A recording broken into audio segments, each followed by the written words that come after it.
And welcome back to Golf Today as we check in on this date in history. In 1974, Deane Beman, a former PGA Tour player, became the second ever commissioner of the PGA Tour, served in that position for 20 years, helped to create the Players Championship, brought stadium golf to the PGA Tour, starting, of course, with the TPC Sawgrass, oversaw the creation of the PGA Tour Champions and Korn Ferry Tours, and on his watch, purses rose from about $8 million a year to more than $50 million.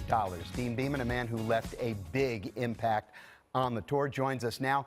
Deane, could you have ever imagined that the PGA Tour would become what it has become? Bowling had a better TV deal than golf did at the time. Yes, it did. I was on the policy board at the time, and there was no question in my mind that golf was undervalued. And I took the job because I thought that I might be able to have a bigger impact on golf as a commissioner than as a player, even though I'd won a tournament just a couple of months before and had a full exemption for a couple of years and was in all the major championships. So I walked away having just won, but I knew that the PGA Tour was undervalued. It really was an association that scheduled tournaments and put rules officials out there.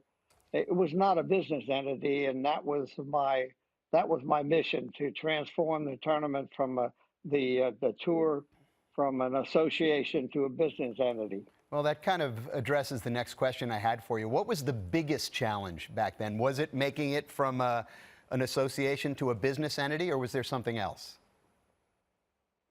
Well, you know, golf is a very traditional game, and overcoming the traditions of the way things were done was always a big challenge in everything we tried, from bringing on the TPC Sawgrass, for developing ideas for marketing, for managing tournaments. I think there was only one or two full-time employees at any of our tournaments around the country when I became commissioner. So they weren't run as a business. They were run as almost a local association, almost like the tour was. So there were a lot of trails to blaze, and I thought that the golf was much undervalued for what I thought golf stood for. Hi, Deane. This is Jaime Diaz. As commissioner, how important was input from players in making your decisions? Were you more prone to be dictatorial or a consensus builder? And do you think it's a natural evolution that the players seem to have more say now? No, I don't think. I think the players have always had a say.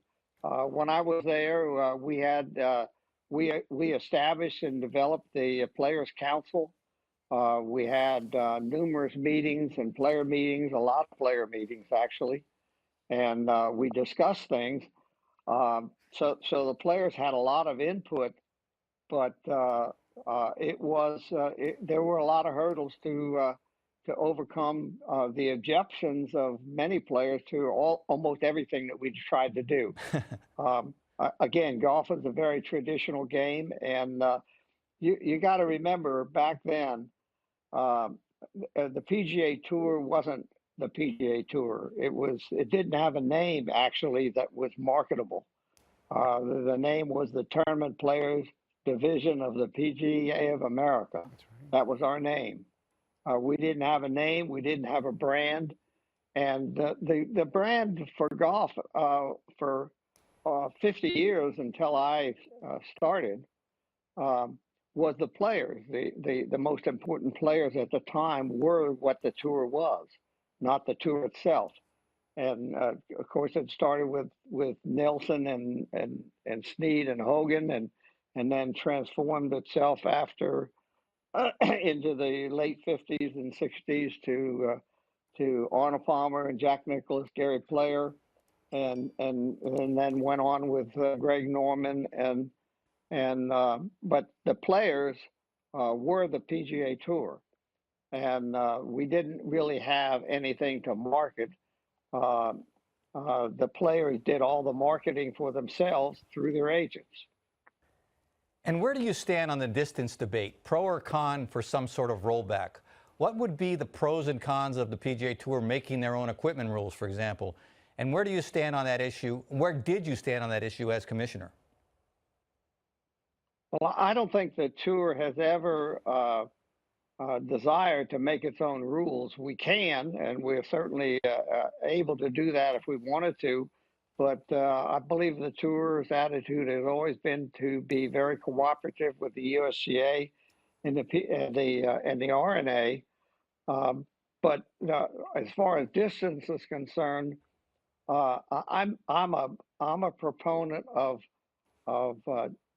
controlling technology, but certainly I'm completely opposed to rolling back distance per se. And the reason for that is that if you rolled back, let's say 30 yards, so Dustin Johnson can only hit at 300 instead of 330, you're going to send Zach Johnson home because he can't compete. You know, the big long hitters can still get home on par fives and hit short irons into par fours, but Zach Johnson, who's a great player, is he's never going to get home on a par five the length of courses today, and he's going to be hitting long irons and woods into par fours when Dustin Johnson is still hitting the 7 iron. It's going to be no competition at all. So the solution is not rolling it back.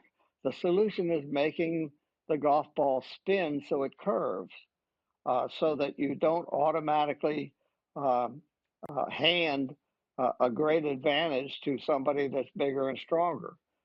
It would return a great balance to the game of golf, and quite frankly, the players are hitting their tee shots with what we call a Prince racket. You've got that the USGA years ago have done tests with the 460 driver, 460cc driver, and a half inch miss in the middle of a club face of a 460 will cost you about 5 yards, and the ball goes dead straight.